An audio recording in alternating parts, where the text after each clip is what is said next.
vyzerám tam fajn? Už nevyzerám jak v tom fitku? Vyzeráš tam dobre. Hej, si tam zlatá. Už natáčaš? Hej. Ideme na to? No, a ty máš zapnutý mikrofón? Hej, mám, dúfam. Mám, svietim. Dobre. Svietíš. Ahojte, volám sa Denny, hrávam futbal a venujem sa zdravej výžive. Čau, Denny. V jakém věku se ti začaly líbit holky? No, podľa mňa to bolo tak v 16. 15 alebo 16. Bojovala jsi s tím někdy nějak uvnitř, jakože ve svý hlavě? Vieš čo, úplne, že v sebe nie. Skôr som tak bola, že čo si o tom bude mysleť okolie. Nikdy som akože ja, že by som z toho nemohla spať, že sa mi páčia, proste baví. Mne to prišlo tým, že som hrávala ten futbal a bolo to tam, tak mi to prišlo také normálne. Kdy jsi měla první vztah? No prvý vzťah som mala asi v tých 16 so ženou. Aha. Taký detský ešte. První lásku. Ale išli po mne. A teraz ešte viac. Moja veta slavno, všetky ma chcú. To je super. A kde si fakt robím srandu. Iba. Jasné. A kde jsi potkala svoji první lásku? No na futbale. Nebola som na heteroparty, no.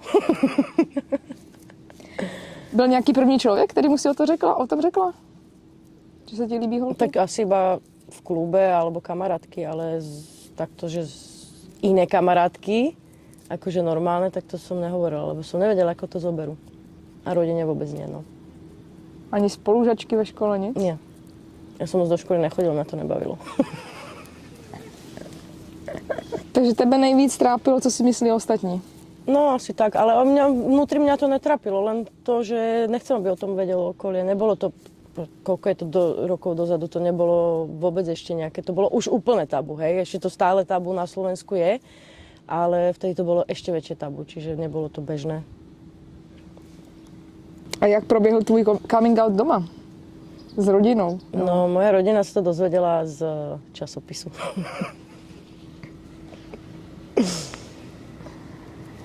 A jak jsi se dozvěděla ty, že se to dozvěděli oni? No, lebo čítali časopis. Takže četli časopis, zvedli telefon a volali ti, co se to o tobě píše? Áno, presne takto to bolo, no. Wow. Dostala si Verejne náloženosť? som sa priznala. Najprv, akože taký divný postup, že najprv všetkým, kto časopis čítal, až potom rodine, ale tak to tak spojilo, no. Že sa to vlastne dozvedeli všetci. A musela som sa furt všade vykecávať. Takže si to ulehčila vlastne. No. No, noviny to spravili za mňa. A jaká byla reakce? Vynadala mi mama. Že prečo som jej to nepovedala a že prečo sa to musí dozvedieť z novín. Tak akože možno svojím spôsobom mala pravdu, ale ono to bolo také ťažké, lebo u nás doma sa moc nerozprávalo, hej. U nás doma sa kričalo, alebo bolo to také, že bežné, čiže akože také prejavy ľúbim ťa, mám ťa rád a rozprávať sa o probléme alebo o pocitoch, to u nás nebolo. Čiže asi som ani, keby nebolo tých novín, ešte možno doteraz by som to nepovedala. Že si nikdy necítila takovou tu potřebu, že ty vole s někým chodím? Nie, akože náražky boli aj od brata, aj takto, že rýpal do mňa. Ja si myslím, že to by vieš, ako Kolombová žena, že všetci ju videli a všetci o nej hovoria a nikto ju nevidel, tak toto proste všetci vedeli a ja som si myslela, že sú všetci hlúpi.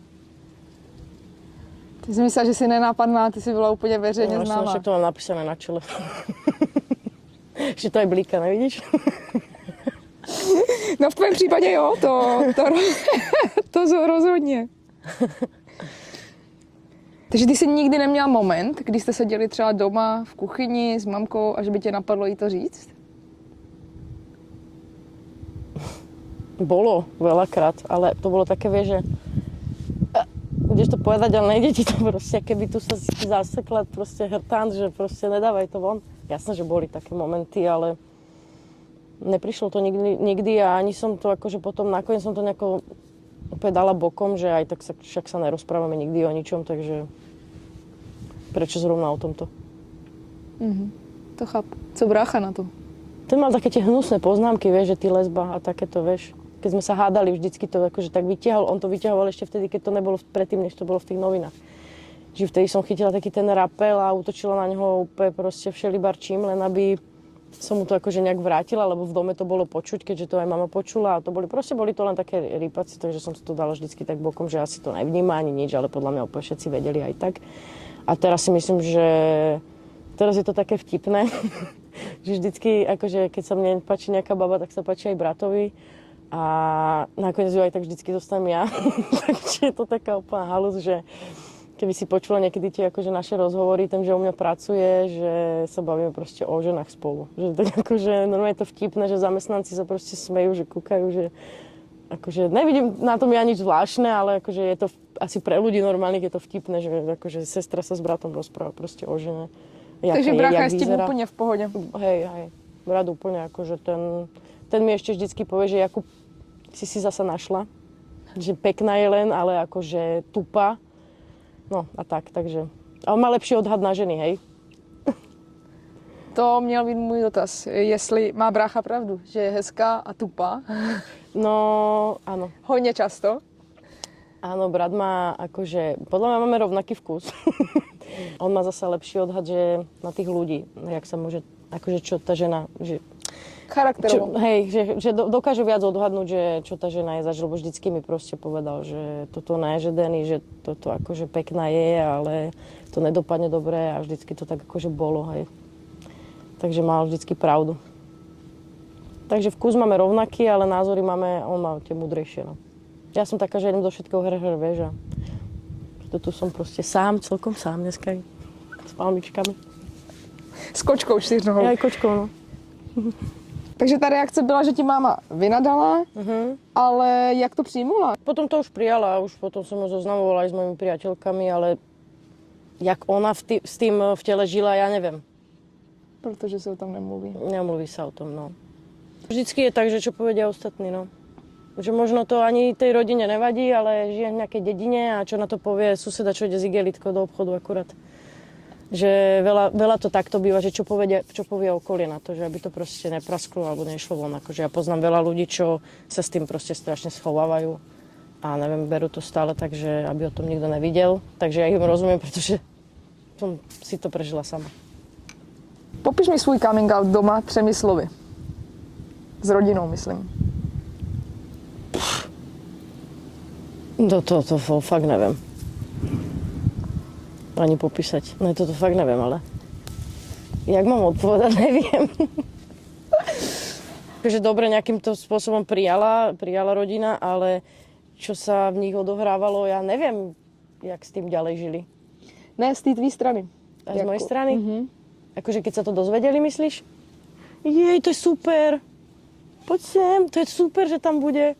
Poď sem, Čiči. Ahoj. Nemám nič, haminy. Ježiš, ty máš ešte aj srdiečko. To ty si teplá? Áno, dobre, no. Ježiš! Pozri ju. Je to super, že tam bude. No. Přitahuješ i kluky, i holky? Aj mačky. Aj mačky, hen. Čiči. Áno, inak veľmi aj chlapov. Neviem prečo, lebo mám futbalovú akože chôdzu. Vyjadrujem sa fakt divne, akože sedlacky. A neviem, možno niečo mám pre tých chlapov, čo ich akože láka. Možno to, že ma chcú dostať a nemajú šancu, vieš. Také zakázané ovocie. Ahoj. Aj čičky po mne idú. Kočky, áno. I tady ta 4nohá kočka chce být slavná. No. Budeš na Slovensku? V Čechách. Mňau. Co bys poradila někomu, na koho coming out teprv čeká? Nech sa nedáva verejne. Najskôr verejne, akože nech to potom dá, však prečo? Ja neviem, prečo sa... Akože ja už to berem teraz tak, že ja už sa za to nehambím, hej. Ja to stále hovorím, že na ulici som človekom a čo si robím za zatvorenými dverami je proste moja vec, tak ako každého. Takže len keď si niekto tým proste prechádza na začiatku, tak sa zasa viem do ňoho vcítiť, že veľakrát sa mi stalo, že som si... Nie, že ja som si našla, že mňa si našli heteroženy, lebo ja som nikdy nikoho nevyhľadávala a furt sa to stalo tak, že oni si vyhľadali mňa a on to vždycky bol proste strašný ten problém, taký, aký bol proste, mali tie isté pocity, napríklad, aj keď ja som to až tak neriešila, jaké má veľa týchto žien alebo chlapov, keď sa im to stane, že také tie zvláštne pocity, že oni práve s tým nevedia spať, majú toho človeka radi, ale nevedia, čo s tým ďalej. Takže čo by som poradila, no? Že nech to neriešia, proste tak to je. Veď keď žena má náklonnosť k žene, tak teraz bude akože žiť nešťastne s chlapom, lebo čo by na to povedalo okolie? Ako fakt, však žijeme len raz a proste tak to je. Tak nemusí teraz chodiť všade a nemusí to dávať do novín, jak ja, hej. Nemusí všade chodiť a rozprávať o tom, že je, ale proste nech si žije tak, aby šťastná bola, alebo šťastný, hej, teda. Jak se ti žije jako člověku z naší komunity na Slovensku? Mne dobre, po mne idú. Ja nemám problém hľadať. Ja mám problém asi odmietať v poslednej dobe. Tak idem nejak nesprávnym smerom. Žije sa mi úplne normálne. Akože úplne normálne sa mi žije. Vôbec to nejako neriešim. Zase nemôžem povedať, že keby sa teraz neobjavil nejaký chlap a niečo by sa vo mne zlomilo, že by som sa akože nepreorientovala, akože nemám s tým problém. Ale nedošiel taký ešte a ja neviem, tí chlapi sú dneska takí, že nevedia držať lopatu. A proste tak ja neviem. On by bol asi normálne chudák pri mne, neviem, šikanovaný, lebo proste tí chlapi sú teraz už takí divní. Neviem, akože nehádžem všetkých do jedného vreca, ale neviem, nehovorím, že keby sa mi stalo, že by som nebola s chlapom, ale nedošiel nikto taký. Neláka ma to zatiaľ. Žiješ na Slovensku, ale hodně tvých známých je v Čechách. Dokážeš mi nějak svým pohledem srovnat tyhle dvě země? Podľa mňa je to obrovský rozdiel. Akože pre mňa je to obrovský rozdiel, určite v iných krajinách je to ešte akože oproti napríklad zasa Čechám. Myslím si, že tam je to úplne niečo iné, ani som sa tam nehambila aj s niekým za ruku. Ja som zasa taká, že zase ani hetero páry sa nemusia proste boskavať na zastávke. Je to podľa mňa niečo, čo má ostať akože doma za tými zatvorenými dverami. A ty si, no, čo, ja sa s tebou neviem hrať, ja natáčam. Niečo, čo má ostať. Takže akože za ruky je to v pohode, ale nemám tam akože tú hanbu, hej, že by som niekoho chytila za ruku. A kdežto na Slovensku, tak idem tak, no, poblíž iba, vieš, akože, že bez ručičky. Takže je to takový na tajňačku na tom Slovensku. No, skôr také, no. A znáš, že by se změnila nějak situace od té doby, co tam byl ten problém v tom klubu s těma dvouma klukama? Mediálne známy. Viem, čo myslíš, ale nejaký rozdiel, že by bol vôbec nie. Tam bol vtedy okolo toho samozrejme, že veľký boom, ako sa veci zmenia a tak, ale nemám pocit, že by sa nejakým spôsobom menili. Ja mám pocit, že čo sa týka, akože, že keď už pôjdeme do tej politickej strany, tak to podporuje asi iba jedna osoba, ktorá o tom rozpráva u nás na Slovensku a ďalej sa o tom nerozpráva. Ona akože nechce to nejako presadiť ani nič, iba hovorí, že je to proste akože normálne, hej, že není to proste, aby to až takto bolo. Ale ostatní nikto nič, takže stále je to podľa mňa na tej istej úrovni, jak pred tými, keď som mala 16, hej. A co se týče lidí z naší komunity, ať už je to na fotbale nebo nějaké tvoje kámošky, máte od té doby takový větší strach v té Bratislavě? Nebo vnímáš, bavíte se o tom třeba?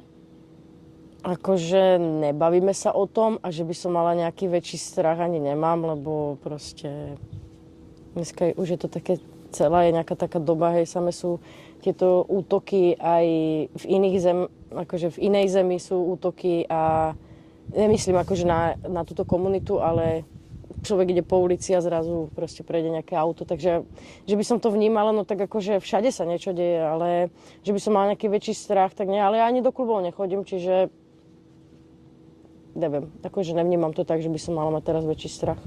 Ani to někdo neřeší na fotbale třeba? Nie.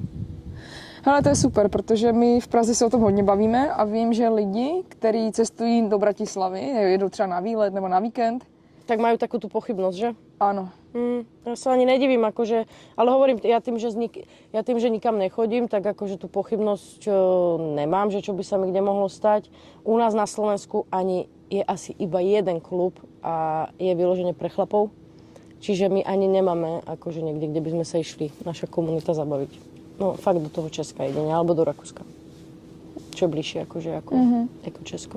Tvoje první holka byla fotbalistka? Áno. Spoluhráčka. To som si myslela. Hej, že? Ale aj počkaj, keď si tak spomeniem, tak áno. Tak inde som mala stretnúť niekoho, keď sa to dialo, alebo pohybovala som sa len akože v oblasti futbalu. A nechodila som do takýchto klubov, ani ich boli jeden vtedy ešte, keď som bola mladšia. Ten sa potom zrušil, že kde inde by som ja stretla takéhoto človeka. Přijde ti, že to je jenom ve fotbale nebo ve všech sportech? Je to vo veľa športoch a nemyslím si, že len v športe. Hovorím veľa ľudí, dokonca aj známych ľudí, hej, mediálne známych, je inak orientovaných, alebo je aspoň teda aj, ale neprezentujú sa tým, ani sa to o nich nevie. Takže nemyslím si, že to je len v športe. Není to len v športe.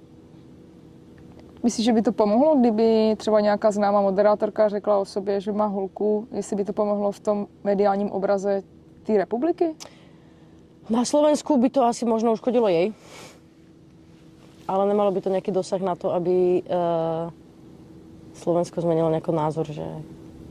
Napríklad ja sa stretávam s tým, že mňa tak proste ľudia berú, či prídem medzi takých ľudí, alebo prídem takých ľudí, alebo prídem... Vedia to o mne ľudia a vôbec to neriešia, pozerajú sa na to, aká som, ale je to proste tá moja taká bližšia skupina ľudí, hej. Neviem si predstaviť ani, alebo jak by brali ľudia, kebyže dojdem niekde úplne do neznáma, že jak by to brali, hej. Ale akože zväčša mňa zoberú ľudia, že sú s tým pri stole v pohode, vieš. Ale že čo proste potom o mne rozprávajú, to ja už neviem, no. Ale nemajú s tým problém, že som taká. A berú ma úplne normálne. Berú ma takú, aká som. Přijde ti, že jako jinak orientovaný člověk máš nějaké nevýhody? Ja mám samé výhody. Ja môžem byť doprava aj doľava. Takže nevýhody. Vôbec to, ja to takto vôbec nevnímam. Vôbec. A aj keby si o mne niekto niečo myslel, však on nemusí byť so mnou, nemusí byť v mojej blízkosti. Ja nikoho nenútim, aby pri mne bol, pri mne stál. Proste každý sa môže rozhodnúť, či bude riešiť to, že čo ja si robím za zatvorenými dverami, ale však ja som, jak to hovorím, ja som na tej ulici, na ulici som človekom a proste výhody ani nevýhody z toho nemám. Nečerpám z toho nejaké výhody a vôbec ani nevýhody. A hovorím, že keď sa niekomu nepáči, nech zavre zvonku, nech odíde proste. Ja nikoho nenútim, aby proste so mnou bol, pri mne bol. Důvod, proč se ptám, je taková ta fiktivní představa lidí, kteří nejsou z naší komunity a myslí si, že máme těžší život. To si možno vytvárajú oni sami v hlave. Nemôže to byť ťažký život. Veď aj normálny pár, tak žena si nájde nejakého dilina a trápi sa. Tak sa to deje aj proste v normálnom vzťahu. Ja neviem, mne vždycky brat hovoril, že nájdi si už chlapa. Že nebudeš mať proste 2 roky len vzťah, že budeš mať dlhšie, že ty si normálny? A prečo si ty sám? A nemáš ženu? Proste jak? Však to isté, čo sa deje v normálnom vzťahu, sa môže diať aj v tom vzťahu. Ten vzťah môže vydržať dlhšie, ten zasa menej. Zasa sa nájdú baby, ktoré sú spolu dlho, majú spolu deti a potom sa nájdú proste vzťahy žena, muž a žena ostala sama s dieťaťom. Takže akože, neviem, tak ako brat nemá v tomto pravdu, by som povedala, že proste vždycky vzťahy nejako dopadajú a jeden vyjde, druhý nevyjde. Jaký máš ty plány do budoucna? Ja by som chcela strašne dieťa. No už som taká, akože 34 mi bude, no tak už akože najvyšší čas. Ale nechcem ísť tou cestou hormonálnou, keďže robím so zdravou výživou, s ľudským telom, svojím telom. Takže pracuješ teďka na tom, aby si založila pevnej a dlouhodobý vztah s někým? Nebo vidíš se i klidně, že budeš vychovávat to dítě sama? Ja zvládnem, myslím si, že zvládnem aj sama. Myslím si, že viem byť aj otec, aj matka. Teda hovoria to vlastne všetci, že sa viem proste aj tak chovať, akože aj prísne, aj dobre, aj viem byť tá ruka správna. Veľa pracujem s deťmi, trénujem deti, mám rada deti, takže veľa som sa pri nich naučila. Takže myslím si, že by som to zvládla akože aj sama, no tak akože vedou sa to táhne líp, či jak sa to hovorí, že? A tak nemusí to byť, no. Mezi heterákama je tak nějak známo, že prototyp lesby musí nutně být holka s krátkýma vlasama, klučičí typ. Ve většině případů si představují, že to je holka s nadváhou, která je holka na holky z důvodu toho, že nemůže najít kluka. Co si o tom myslíš ty? Tak to si vôbec nemyslím. Toto je, že by sa žena stala na ženy, pretože má nadvahu. To si akože vôbec toto... A že by bol prototyp akože baby, také, že by bola chlapská a moc akože tučná alebo niečo, tak to vôbec ne, pretože ja sa stretávam úplne že s takými šupami, že, ktoré sú bisexuálne alebo sú na ženy, že to by si ani neverila, len to sú tie, čo sa schovávajú a majú z toho teda komplexy alebo nevedia s tým ísť von, alebo nevedia s tým aj spávať niektoré. Psychika vo všetkom hraje veľkú rolu. Niekto má komplexy z toho, že tučný, niekto má komplexy z toho, že je škaredý, alebo si myslí, že inak väčšinou sa mi akože ukáže, že tie najkrajšie ženy majú komplexy z toho, že sú škaredé. Ja nerozumiem, akože tomu to nikdy nepochopím, hej. A niekto má komplexy z toho, že sa mu stalo, že sa zalúbil do ženy. Proste každý má nejaké, ale úplne všetky sú zbytočné, pretože so všetkým sa dá pracovať. Dá sa pracovať s váhou. Tak neviem, jak chce pracovať tá pekná s tou krásou, keď má komplexy, tomu nejak nedávam, neviem, ako by som tomuto pomohla. A dá sa pracovať aj s tým, že sa proste stala na ženy, alebo že sa jej páči žena niekomu. Tie moje príbehy sú vždycky zaujímavé. Jo, to musím potvrdit, to jasně. Tak, jestli můžu za sebe pohled, a když jedu do Bratislavy, já se z toho pak dávám dohromady, když to nechápu, co tam ale za telenovelu. No ale presne na tom toto vždycky je. Ty poznáš všetky tie moje príbehy a každý stroskotal na tom, alebo začal tak, že ja som nikoho nevyhľadávala, vyhľadašla ma heterosexuálna žena, ktorá z toho mala komplexy a ten vzťah mi skončil. A ona ma možno do dneska má rada, lebo však my sme nemali nejaký že konflikt alebo niečo. Len ona s tým nevedela žiť, tak radšej bude žiť nešťastná a proste s niekým bude vedľa ležať v posteli a nebude šťastná. Takto sa mi to deje a už do tej heterosexuálnej sféry nikdy nevkročím, akože už utekam. Vidím, že nejaká baba proste má nejaký záujem akože o mňa, tak prvá otázka je, či mala niečo s babou, ale nemyslím to iba, že sexuálne, lebo však to sa môže stať každému, hej, upijeme sa alebo niečo, stalo sa to, alebo boskávala sa so ženou alebo niečo, ale neskôr ide o to, že či mala vzťah so ženou, alebo jak to predtým brala. Lebo ja už toto zažívať nechcem, proste sa mi to stalo tak 5 krát za sebou, hej. Takže oni sú veľmi pekné tie ženy, ale utekam. No. Z dlouhodobého hlediska to nedává smysl, no? Nie. Pokiaľ ona s tým nebude vyrovnaná, tak nie. A to je těžký. To je těžký pro člověka, který už v posledních 5 let minimálně seš s tím nad věcí, neřešíš, co řekne okolí, seš jaká seš a bereš se prostě. A pak ti přijde do cesty někdo, kdo to tak nemá. S kým musíš si dávat pozor. Ideš ho znovu. Tvoj príbeh ideš ho znovu. Chápeš? A môj príbeh išla od znovu posledných 5 krát. Ty vole. To by nezbývá nic jiného, než najít si fotbalistku. No, dobre, no. Alebo nikoho. Ono sa mi hlavne stávalo teraz, že napríklad, keď som sa riešila s poslednou, tak heteračkou, tak presne som jej nahrala hlasovku 11 bodov, čo bude nasledovať ďalšie dni. Do posledného sa to akože splnilo. Áno, nie, staví, čo na to rodina, čo na to syn, čo na to toto, kto na to čo povie, čo na to povie okolie. To bol ten 4., 3. bod, 5., 6. sme vynechali, ale išli sme k 7., 8., ale potom sa došlo aj k tomu 5. Čiže ja som mala presne, som už vedela, už som vedela presne z toho, že sa mi to dialo, tak som vedela, že čo bude nasledovať. No. Ty bys na to mohla založit biznis. Ty bys dělala scénáře pro heteroholky, které se staly by? No už môžem napísať ten scénár, no, do bodov. Aby vedeli, s čím počítať. No. No. Ale škoda, akože vieš, že, ale tak nakoniec to akože není moja škoda, no vždycky všetko sa deje, jak má byť, hej. Ale ich život, prečo nechce žiť šťastne, to je jedno, či tak, alebo tak. Na ulici si žije hociak, k palmám ide hoci kde, čo si bude robiť akože doma, však nech si robí.